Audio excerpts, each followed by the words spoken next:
인류가 우주에 관심을 가지기 시작했던 기원전 6세기 무렵, 그제서야 하루 벌어 하루 먹는 삶을 벗어난 인류는 이제 자신이 왜 이 세상에 태어난 것인지 조금 더 본질적인 것에 집중하기 시작합니다. 자신을 품고 있는 이 우주는 어떤 원리로 돌아가는지, 이 우주는 어떠한 이유로 만들어졌는지, 그런 우주에 왜 우리 인류가 태어났는지 등을 말이죠. 그러다 수천 년의 세월이 흘러 1915년, 길고도 길었던 우주의 역사를 설명할 궁극적인 이론이 하나 탄생하게 됩니다. 바로 인류 역사상 최고의 천재 아인슈타인이 발표한 일반 상대성 이론이었죠. 그는 이 우주를 설명하기 위해 우주 어디에서나 보편적으로 작용하는 법칙인 중력에 대해 탐구해내었고, 그 결과 빅뱅 이론을 비롯한 여러 가지 이론이 탄생하며 풀리지 않을 것 같았던 우주의 실마리가 보이는 듯 하였습니다. 하지만 이는 아무도 예상치 못한 또 다른 문제를 야기했는데, 그 문제는 아주 단순한 질문에서부터 시작했죠. 왜 우주는 어두운가?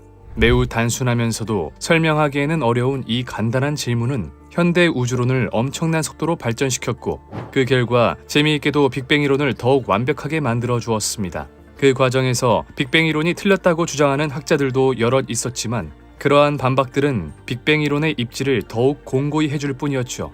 그런데 최근 우주의 모든 것을 설명하고 있는 빅뱅 이론의 모든 것을 담고 있으면서도 아직까지 풀리지 않은 빅뱅 이론의 문제점까지 한 번에 포용할 수 있는 이론들이 마구마구 발표되고 있는 상황인데요.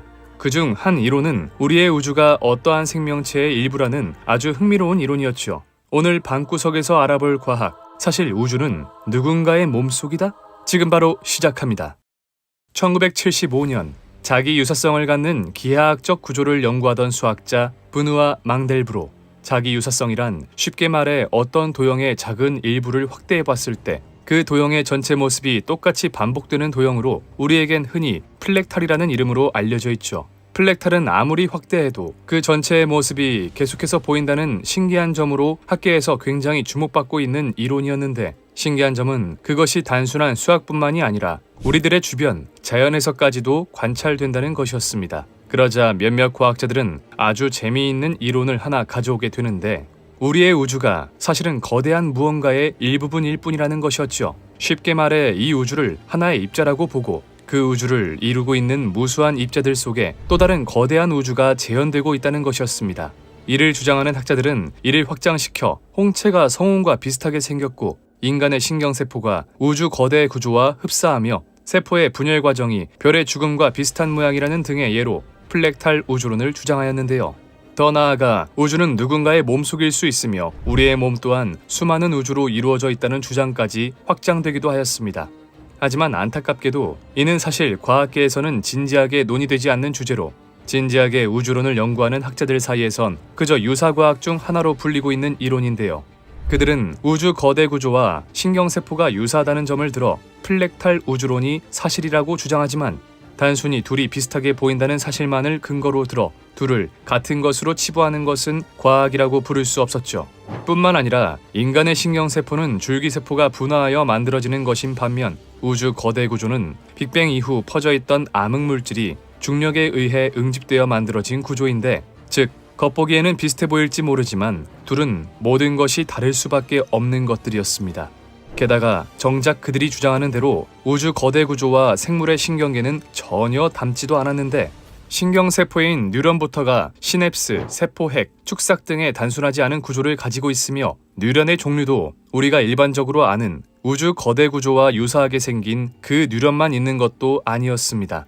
뉴런뿐만 아니라 교세포, 모세혈관 등등이 복잡하게 뒤얽힌 것이 신경계인데, 플렉털 우주론을 주장하는 학자들은 이러한 세부 구조들을 싸그리 무시하고 뉴런의 특정 부분만 보고 주장하는 것이라고 할 수 있었죠. 또한 그들은 원자 구조와 태양계의 모습 역시 비슷하다는 이유를 들어 플렉털 우주론을 주장하는데, 사실 전자들이 원자 핵 주변을 공전한다는 주장은 100년도 더 지난 과거의 이론으로, 실제로 원자 핵 주위를 도는 전자들은 양자역학에 의해 오로지 확률로서만 존재할 뿐, 이 역시 플렉털 우주론의 증거가 될 수는 없었죠.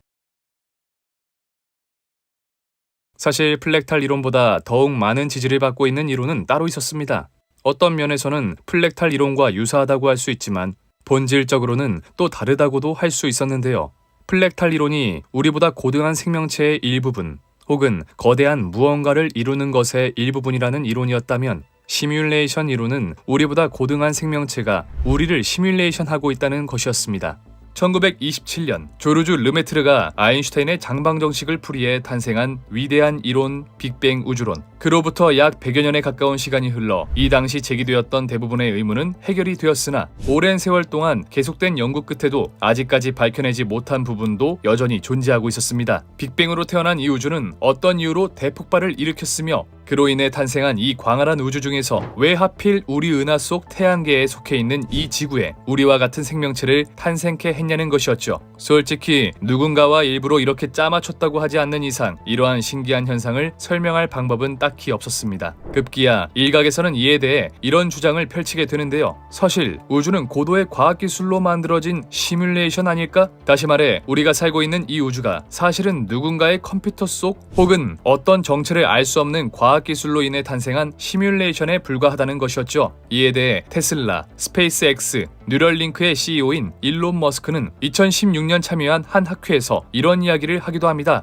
우리가 현실 속에 있을 확률은 수십억 분의 1 정도밖에 되지 않습니다. 또 옥스포드 대학의 철학자 닐 보스트롬은 이 우주가 시뮬레이션이라는 사실을 밝혀내기 위한 사고 실험까지 진행하며 현재 많은 과학자들과 지식인들은 이 우주가 시뮬레이션일 수도 있다는 가설을 진지하게 연구하고 있는 중입니다. 물론 이들이 막연하게 이 세상이 시뮬레이션이라고 주장하는 것은 아니었습니다. 수십 년에 걸쳐 컴퓨터의 성능이 아무리 발전하였다고 해도 모든 가정에서 슈퍼컴퓨터를 사용할 수는 없기에 게임 제작사에서는 유저들의 컴퓨터 스펙을 고려해 게임 효과를 어느 정도 제한해야 했습니다. 하지만 유저들이 주로 활동하는 공간 속에서의 그래픽을 떨어뜨릴 수는 없는 노릇이었으니 그 해결책으로 적당히 윤곽 정도만 보이면 되는 멀리 있는 배경을 흐릿하게 표현하기로 한 것이었죠. 그 결과 컴퓨터가 보다 효율적인 연산을 할 수 있도록 멀리 있는 것은 아직 렌더링을 끝마치지 않은 상태로 보여주고, 만약 유저가 그곳으로 향하게 된다면 컴퓨터는 그때부터 연산을 시작해 우리에게 뚜렷한 세상을 보여주는 것이었습니다. 반대로 유저가 그곳으로 향하지 않게 된다면 컴퓨터는 더 이상 그곳을 연산하지 않아 그 공간을 이 세상에서 지워버리게 되죠. 바로 이 점이 게임 속 세상과 우리의 현실이 굉장히 유사하다고 주장하는 부분이었는데, 우주 역시 하나의 거대한 컴퓨터에 해당하며 우주라는 컴퓨터가 그때그때 업그레이드할 수 있는 구조가 아니기 때문에 시스템이 과부하되는 것을 막기 위해 일정 수준의 리미트를 걸어 우리의 세상도 멀리 있는 것은 아직 렌더링이 되지 않아 제대로 보이지 않는다는 것이었습니다. 이 사실 하나만으로 우리 우주가 시뮬레이션 속 세상이라고 주장하기엔 부족해 보이지만, 당연하게도 우주 시뮬레이션 이론의 근거는 이뿐만이 아니었습니다. 우리의 세상에는 최소 단위라는 것이 존재하는데요. 물질을 이야기할 때는 원자가 최소 단위인 것처럼 길이나 시간을 이야기할 때도 최소 단위라는 것이 있죠. 바로 플랑크 길이 혹은 플랑크 시간이었습니다. 플랑크 길이란 우리 우주의 근간을 구성하는 물리법칙, 이를테면 광속, 중력 상수, 빛의 에너지에 관한 공식에서 나오는 디렉 상수를 조합하여 만들어낸 길이로 우리가 측정한 가능한 선에서 가장 짧은 길이라는 의미를 가지고 있죠. 그리고 이건 우리가 어디서 본 것과 굉장히 유사해 보이는데요. 바로 데이터의 최소 단위인 비트와 그래픽의 최소 단위인 픽셀과 말이죠.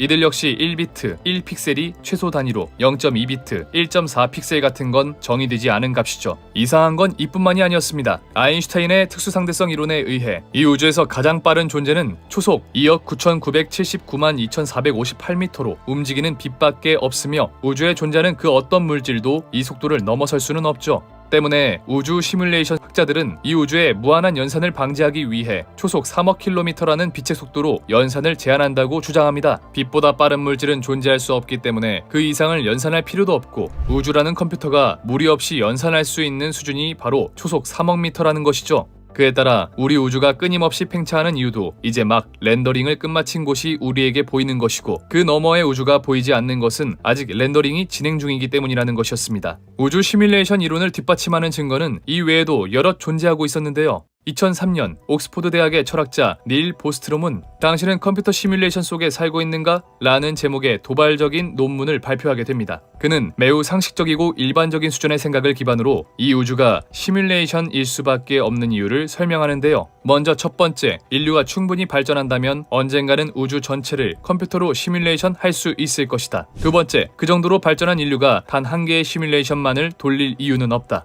세 번째, 그 시뮬레이션 우주 속에서 발전한 인류 역시 똑같은 발전을 거쳐 다시 한번 우주를 시뮬레이션 할 수도 있을 것이다. 이러한 역사가 반복되면 시뮬레이션 된 우주는 셀 수도 없이 많아질 것이다. 마지막 네 번째, 그렇다면 우리가 살고 있는 우주가 우리 이전에 발전된 문명에 의해 만들어진 시뮬레이션이 아니라고 어떻게 확신하는가? 그의 주장을 쉽게 정리하자면 인류가 충분히 고도화된 발전을 이룩하여 마침내 이 우주를 시뮬레이션 할 수 있게 되었을 때 그와 함께 셀 수 없이 많은 우주가 연쇄적으로 생성될 텐데 우리가 그 수많은 시뮬레이션 우주 중 하나가 아니라는 것을 어떻게 확신할 수 있냐는 것이었습니다. 실제 모든 사람들이 체감할 수 있듯 우리는 불과 수십 년 만에 비약적인 발전을 이뤄냈습니다. 거대한 연산이 가능한 컴퓨터를 만들어낸 것은 물론 현재엔 존재하지 않는 가상의 공간을 만들어내는 VR 기기까지 탄생시켰죠. 만약 여기서 기술이 더욱 발전하게 된다면 우리는 태초의 우주, 빅뱅을 시뮬레이션 할 수 있게 될 겁니다. 그리고 빅뱅에 의해 탄생한 새로운 우주는 우리 우주와 같이 수십억 년에 걸쳐 진화 과정을 거치게 되고 분명 어디선가는 우리와 같은 생명체가 다시 태어나게 되겠죠.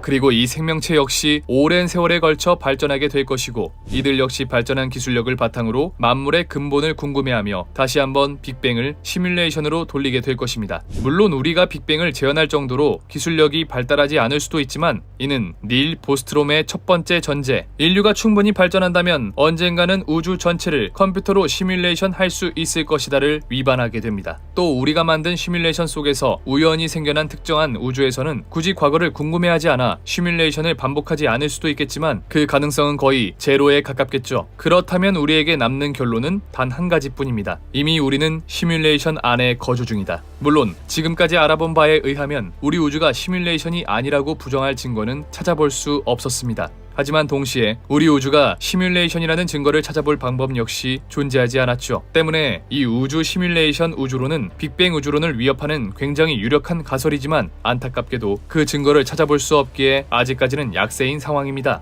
그러나 이 외에도 빅뱅 우주론을 위협하는 우주론은 많이 존재하고 있었는데요. 빅뱅 이론에 의하면 우리와 같은 이 우주가 생겨나기 위해서는 굉장히 많고 까다로운 조건들이 필요했습니다. 가령 이 우주의 폭발 시기나 폭발 후 양성자와 중성자 같은 입자들이 만들어지기 위한 매개 변수들의 수와 값 등이 말이죠. 그리고 현재까지 밝혀진 바에 따르면 약 138억 년 태어난 이 우주가 현재 상황에 이르기까지에는 무려 30개의 기본 입자와 19개에 이르는 매개 변수가 필요했습니다. 이에 대해 일부 학자들은 우주가 이렇게 세밀한 방식으로 만들어졌다는 것은 신의 개입이 아니면 설명할 수 없다고 하는데요. 그러자 다중우주론 학자들은 이러한 주장을 하게 됩니다. 우리 우주 밖에는 여러 개의 우주가 존재하고 있으며 그들은 모두 저마다의 다른 특징, 이를테면 매개 변수의 수와 값들이 모두 다르다는 것이었습니다. 그리고 아주 우연히도 우리 우주는 그러한 모든 것들이 조화롭게 이루어져 지금의 상태에 이르게 된 것이라고 주장하였죠. 여기서 더 나아가 일부 학자들은 아주 재미있는 주장을 하기도 합니다. 우리는 인생을 살면서 매번 선택의 갈림길에 놓이게 됩니다. 그리고 학자들은 우리가 선택의 순간에 놓일 때마다 각 선택지에 다른 우주가 하나씩 생겨난다고 하는데요. 그리고 우리가 한 가지 선택을 하는 순간 우리는 우리의 선택지에 맞는 우주를 관측하게 된다는 것이었습니다. 때문에 우리 우주는 빅뱅이라는 하나의 거대한 이벤트로 인해 시작된 것은 맞지만 가장 근본적인 이유는 아니며 단순히 수많은 변수들의 조합이 우연히 조화를 이루었을 뿐이라는 것이었죠. 하지만 다중우주론 역시 시뮬레이션 이론과 마찬가지로 증명할 방법이 없었는데요. 설사 다중우주론이 사실이라고 하더라도 우리 우주와 다른 선택을 한 우주에는 그 어떠한 접점도 없기 때문에 우리는 어떠한 방법을 쓰더라도 다른 우주를 본다는 것은 불가능한 일이었습니다. 그러한 이유로 지금까지 우주론의 정설이라고 한다면 우주 배경 복사라는 강력한 증거가 발견된 빅뱅 이론밖에 남지 않는 것이었는데요. 하지만 만약 우리가 증명할 수만 있다면 빅뱅 이론은 단숨에 사장될 엄청난 이론이 하나 남아 있었습니다.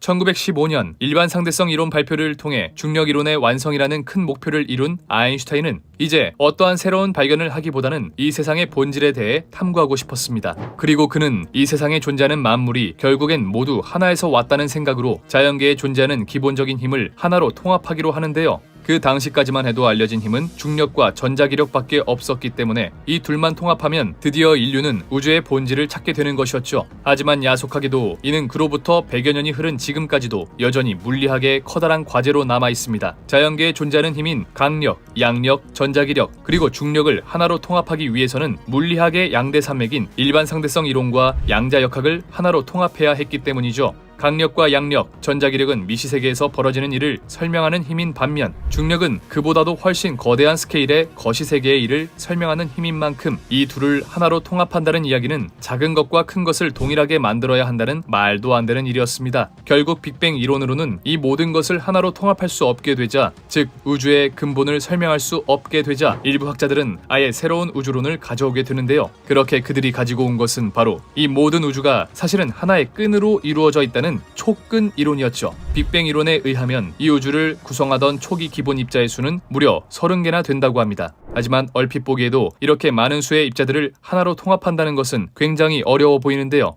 때문에 촉근 이론을 주장하는 학자들은 이 기본 입자들 역시 최소 단위가 아니며 이들은 모두 1차원의 끈으로 이루어져 있으며 이 끈의 진동 패턴이나 장력에 따라 입자들의 질량이나 전하, 스핀 등의 성질이 결정된다고 주장하였죠. 그리고 놀랍게도 우주의 만물이 이 끈으로 이루어져 있다고 가정한다면 지금까지 해결되지 않았던 자연계 힘의 통합은 물론 빅뱅 우주론의 모든 미스테리가 한 번에 풀렸습니다. 결국 학자들은 이를 더욱 발전시켜 모든 것의 이론, 즉 M 이론을 탄생시키게 되었는데요.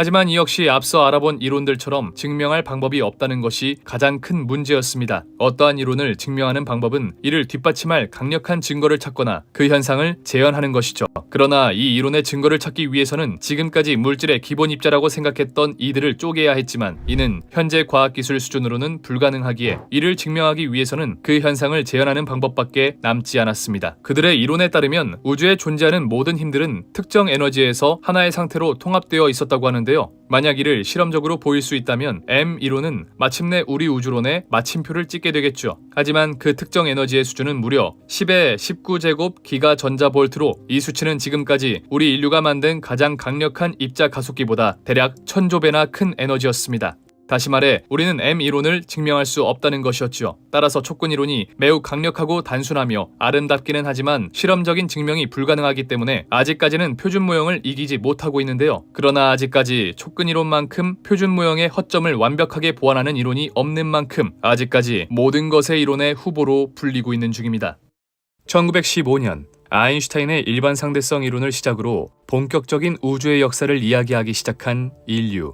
아인슈타인의 일반 상대성 이론은 그동안 감히 인간이 엄두도 내지 못했던 우주의 역사에 손을 대기 시작하면서 빅뱅 이론이라는 놀라운 생각을 떠올리게 하였고 그로부터 100여 년의 세월 동안 빅뱅 이론을 무너뜨리기 위해 수없이 많은 공격을 해왔지만 아직까지도 빅뱅 이론의 입지는 굳건한 상태입니다.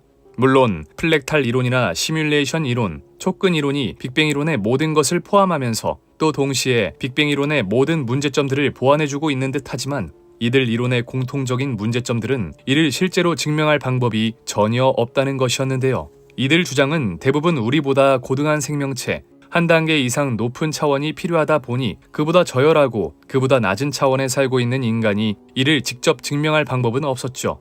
때문에 이들이 아무리 빅뱅 이론보다 훨씬 설득력 있는 이야기를 하더라도 이들이 빅뱅 이론의 자리를 넘볼 수는 없는 것이었습니다.